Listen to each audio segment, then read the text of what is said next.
एकीकडे महायुतीला घवघवीत असं यश मिळालेलं आहे तर दुसरीकडे महायुतीमधला अंतर्गत वाद आता चव्हाट्यावरती येतोय।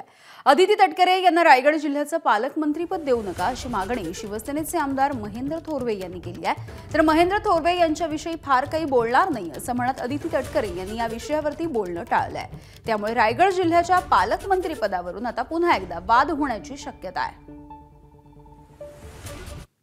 आता तर आम्ही शिंदे साहेबांना आणि फडणवीस साहेबांना आम्ही जाऊन सांगणारच आहोत तीनही आमदार की कोणत्याही परिस्थितीमध्ये त्यांना तर पालकमंत्री आम्ही होऊन देणार नाही। कारण आता शिवसेनेचे 3 आमदार आहेत आणि भारतीय जनता पार्टीचे 3 आमदार आहेत। आता भरतशेठ गोगावले आमचे कॅबिनेट मंत्री झाले तर भरतशेठच पालकमंत्री झाले पाहिजेत आणि सर्वांची आमची इच्छा आहे। तुम्ही काय असं मागणी करणार आहे की अदिती तटकरेंना पालकमंत्रीपद नको म्हणून?